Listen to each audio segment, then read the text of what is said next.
जाओ, समझ जाओ, सारा भार प्रभु अपने ऊपर ले लेंगे। वो एक बार जो सकृत शब्द आता है, एक बार जो कह दिया प्रभु मैं आपका, अब थोड़ा धुलाई सफाई हृदय की होगी, एकदम मंगल हो जाएगा। सच्ची कहते हैं, मान लो हमारी प्रार्थना, मान लो, क्यों में ना करो, प्रभु की शरण में हो जाओ। समय नहीं है, कोई नहीं बचा पाएगा, कोई मित्र नहीं, कोई यहाँ प्यार नहीं करता, एकमात्र प्रभु। बात मान लो, मैं पछताना पड़ेगा, आगे सतमार्ग बताने वाला नहीं मिलेगा, आगे सतमार्ग में सहयोग नहीं मिलेगा। अभी देख लो, ये शरणागति का स्वभाव होता है। स्वामी श्री हरिदास, ज्यों ज्यों राखत हो त्यों त्यों लहियत हो, अपने रस ग्रंथ श्रीमद चतुरासी जी का प्रथम पद, जोई जोई प्यारो करे, ये शरणागत का स्वरूप है। दिल दे करके दिलवर से क्या शिकायत करना। अब तो मेरे प्राण, मेरे जीवन धन आपको समर्पित है, अब क्या आपसे शिकायत करें। अब तो जो भी जैसे भी आपका विधान होगा हंस कर सहेंगे, कभी किसी से कुछ न कहेंगे। ये थोड़ा प्रेम करके तो देखो, बहुत संबंध बनाए, बहुत प्रेम का नाटक खेल लिया, थोड़ा इनसे भी कर लो, झूठ से ही सही बोलने लगो कि आपके सिवा कोई नहीं। ये ऐसा साचा प्रेम उदय कर देंगे कि झूठ से ही सही, प्रभु के लिए झूठ से ही सही, प्यार नहीं पर प्यार का नाटक करना शुरू कर दो प्रभु से।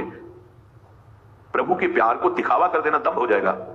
वास्तविक मेरे को प्यार विषयों से है, शरीर से, भोगों से है, पर सुना है आपसे प्यार करना चाहिए, तो हम आपसे भी कह देते हैं कि हम आपसे प्यार करते हैं।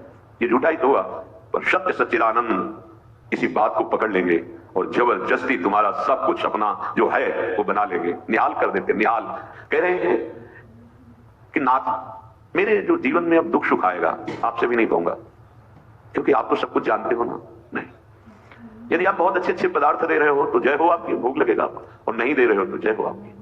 जब भिक्षावृत्ति करने जाते श्री सुदामा जी, कोई विशेष उदार होते हैं, देते हैं, नहीं प्राय बड़ी मुश्किल होती है, जैसे गांव में भी है तो सब उदार ही थोड़ी होते हैं। लौटते घर आते, पत्नी पूछती कि कुछ मिला भिक्षा में? नहीं, तुलसी दल ठाकुर जी के चरणों में रख देते भोग के रूप में, और उसी को प्रसाद रूप में दिव्या में चरणामृत किसी से नहीं देते। एक बार केवल भिक्षा के लिए 5 घर निकलते, कई कई दिन भूखे रहते, लेकिन नान ने आश्रय और ना कोई शिकवा शिकायत प्रभु से भी। बलिहारी इनके एक दिन उनकी पत्नी ने कहा कि हम आप तो सह सकते हैं, बच्चे इनके प्राण निकल जाएंगे भूख से, कुछ तो उपाय करो। उनका हम क्या उपाय करें, हम भगवद आश्रित हैं, ब्रह्म ऋषि के कुल में जन्म हुआ है, तो हमारी वृत्ति है 5 घरों से मांग करके हम उपरोहित कर्म कर दे नहीं, जिससे हम जजमानों के यहाँ जाए। अब तो हमारे श्री कृष्ण, बड़ी कृपा है उनकी, तो ऐसे भगवान भोग का कवल ले ही रहे, एकदम रुक गए। भगवान की आंखें भर आई। रुक्मिणी जी बहुत प्रेमी है प्रभु की दृष्टि से, ऐसी दशा तो किसी भक्त के दुख पे होती है। हमारे प्रीतम की ये दशा, कोई भक्त संकट में है।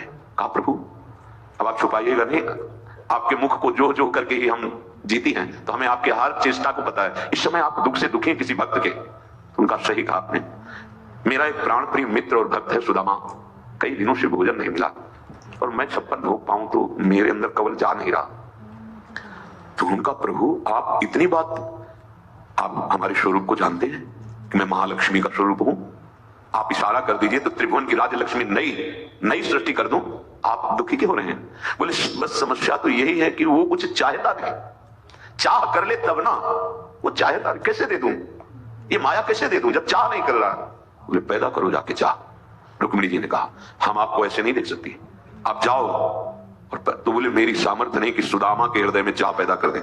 हाँ, अच्छी सलाह दी, उनकी पत्नी की तो चाह पैदा कर सकते हैं, लेकिन सुदामा के भगवान कह रहे मेरी सामर्थ्य और नहीं है। नरसिंह भगवान 5 वर्ष के बालक प्रहलाद से कहते मेरी आज्ञा का पालन करो, मैं आज्ञा करता हूं, वरदान मांगो। स्वामी की आज्ञा अक्षरशः पालन की जाती है। प्रहलाद जी ने कहा प्रभु अवश्य, मैं एक वरदान मांगता हूं कि मेरे हृदय में कोई मांगने की इच्छा ही ना हो। ये आज्ञा का भी पालन हो गया और भक्त की स्थिति भी जाग भगवान में है उसके हृदय में, क्योंकि भगवान से बढ़कर उनका नाम उसके हृदय में विराजमान। समझो, आप समझो, भक्ति के स्वरूप को समझो। भगवान शुभ के रूप में अपने भक्त के घर जाते हैं। भिक्षाम देहि, अतिथि धर्म का ज्ञान रखने वाली महाभागवत सुदामा जी की पत्नी सुशीला, ऐसा कुछ नाम, निकली और उनका क्षमा कीजिएगा, हमारे घर में जनना सोच चल रहा है। जनना सोच जन्म बालक का होता है तब उसे माना, मरना सोच और जनना सोच होता है। ठीक है हम 10 दिन बाद आ जाएंगे। बोल मत आना। क्यों? क्योंकि ऐसा बालक का जन्म हुआ है कि जीवन में हम कभी पवित्र नहीं हो सकते। ऐसा तो हमने सुना ही नहीं। बोले सुन लो, हमारे यहाँ दरिद्र रूपी बालक जन्मा है, अर्थात हमारे यहाँ एक कण भी नहीं जो मैं आपको दे सकूं, कभी होगा ऐसी भी संभावना नहीं, इसलिए आप कभी मत आना। तो उनका मैं भिक्षा करता रहता हूं, मुझे पता चला है कि तुम्हारे पति सुदामा के मित्र हैं भगवान द्वारिकाधीश। अगर एक बार ये तुम्हारे पति चले जाएं तो ये सब नष्ट हो जाएगी दरिद्रता, और आप सुखपूर्वक जी सकेंगे। अच्छा अब हम चलते हैं। सुदामा जी घर पधारे। प्राय ऐसा है कि नहीं मिलती, लोग दरवाजा बंद कर लेते थे। बड़ा विचित्र कसौटी होती है भगवान की ऊंचाई पर, जो भक्ति की चरम सीमा है। देखो ना, प्रहलाद जी को आग में जलाना, विष पिलाना, ये सब, पर वो सामर्थ्य ऐसी, आप डरना नहीं। जो जितना बड़ा योद्धा होता है वैसे ही उसके सामने विपक्ष रखा जाता है। आप लोग इतने बड़े योद्धा नहीं है कि आप डरे, आपको डरने की जरूरत नहीं है कि भगवान ऐसी परीक्षा लेंगे। सामर्थ्य अपने भक्तों के दर्शन कराते, नहीं तो हम उनके कैसे गुण गाते। सुदामा जी की पत्नी ने कहा कि कोई एक भिक्षुक आया था, बोला कि द्वारिकाधीश आपके मित्र हैं? उनका मित्र का प्राण है, जीवन है, आत्मा है, सर्वस्व है वो तो। फिर भी आपकी गरीबी उनको पता है, आप जाओ, एक बार जाओ, कुछ दे देंगे तो बच्चों का पोषण हो जाए। कभी नहीं जाऊंगा, इस बात के लिए तो कभी नहीं जाऊंगा, उनसे भी नहीं कहूंगा, नहीं नहीं, ये कभी नहीं। बहुत प्रेमी थी सुशीला जी। उन्होंने कहा कि यदि आप दर्शन के निमित्त, उन्होंने सोचा जाएंगे तो कुछ ना कुछ तो दे ही देंगे, दर्शन के निमित्त। हाँ, ये सलाह तुम बहुत दिन से, पर हम समझ रहे थे कि कभी वो संकेत करे तो तेरे मुख से संकेत करे, पक्का दर्शन के लिए तो जाओ, पर कभी कुछ कहूंगा नहीं उनसे। हाँ मत कहना, पर अपने प्राण प्रिय मित्र के पास जाऊं तो कुछ तो भेंट चाहिए। गुरु के पास, मित्र के पास, बेटी के, हाँ ऐसे कुछ, भगवान के मंदिर में कुछ पत्रम पुष्पम फलम, कुछ तो। घर में ही नहीं तो कहां से दें आपको। आप ऐसा करो, एक थी जो थोड़ा प्यार करती, उनके पास चले जाओ और आप कहो कि हमें अत्यंत आवश्यक है। तो सुदामा जी ने कहा हमारा तो एक ही नियम है, एक बार चले गए दोबारा। उनकी पत्नी गई और उनसे कहा सखी कभी ऐसा अवसर मिला तो वापस कर देंगे आपको, कुछ हमें दे दो, हमारे पति द्वारिकाधीश उनके मित्र हैं, मिलने जा रहे हैं। वो मानो भारी श्रद्धा की, तो चावल को पछोरा जाता है सूप में, तो जो पूरे चावल होते हैं पीछे रह जाते हैं, जो आगे निकलते हैं वो टूटे हुए चावल का वो किनका टूटे हुए, जो वो दे दिए 4 मुट्ठी। एक फटे से कपड़े में सुदामा जी की जो अकिंचन मूर्ति, मतलब धोती पूरी थी, अगर वो धोती पहने तो अंग प्रत्यंग उनके दिखाएं, तो उसको फटी धोती को उसको कई परत में करके ऐसे शरीर रखे, अस्थिमात्र हुए रहे शरीरा, ऐसे वो पोटरी में तंदुल मांग करके ऐसे। भगवान मित्र हैं, उनके चिंतन में उत्साह में भर करके रास्ते की थकान उनको पता नहीं चलती है। बड़ा प्रसंग हम केवल सारांश में बता रहे हैं। जब अखिल कोटि ब्रह्मांडों के स्वामी प्रभु के दरवाजे पर दिव्य पार्षद खड़े हुए, रोक दिया, कैसे जा रहे हो? मलिन भेष, इतनी फटी बीमारियां, नंगे पैर, शरीर की एक एक हड्डी गिन सकते हो। उन्होंने कहा कि मुझे मत रोको, मेरे प्राण प्यारे मित्र हैं कृष्ण, ऐसे हमारे स्वामी का नाम यहां नहीं लिया जाता, अनंत ब्रह्मांडों के स्वामी हैं और तुम ऐसे बोल रहे हो कि बोले हमारे दोस्त हैं। वो विचार करते हैं ऐसे भिखारी का हमारे प्रभु से कैसे दोस्ती हो सकती है?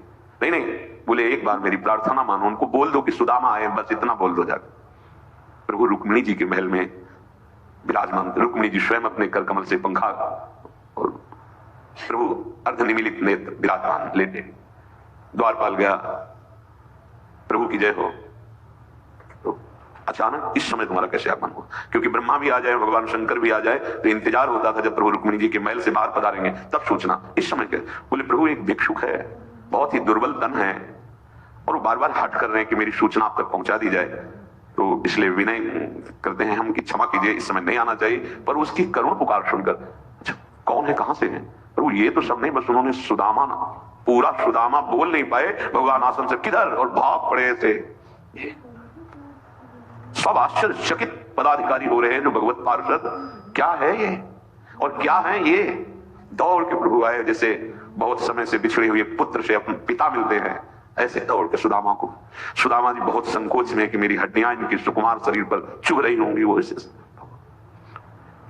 भगवान ऐसी अगवानी तो ब्रह्मा जी की भी नहीं की, भगवान शंकर की भी नहीं की, जैसी सुदामा जी। कहां बैठा ला जाके? रुक्मिणी जी के महल में, उस पलंग पर जिस पलंग के दर्शन भी नहीं हो सकते बड़े बड़े योगियों को, डेहरी की प्रणाम करके ही वापस होना, उस पलंग पे सुदामा जी बैठे। भगवान स्वयं थाल लाते हैं, चरण स्वयं अपने कर कमल से, ये वो है देयम सदा परिभवग्नम अभीष्टदोहम तीर्थास्पदम शिव विरंचि नुतम शरणम। अपने भक्त के चरण भगवान पर, मतलब कैसे कोई समझेगा? दास हैं, दास के प्रति कितना प्यार, स्वयं दास था भगवान का, चरण पीतांबर भगवान उससे पूछ रहे। और इतना ही नहीं, अश्रुओं की धार भी भगवान की बड़ी बड़ी विवाहें कंटक गए हुए भगवान का हृदय। भगवान ने सुदामा जी को प्रगट में कुछ नहीं दिया।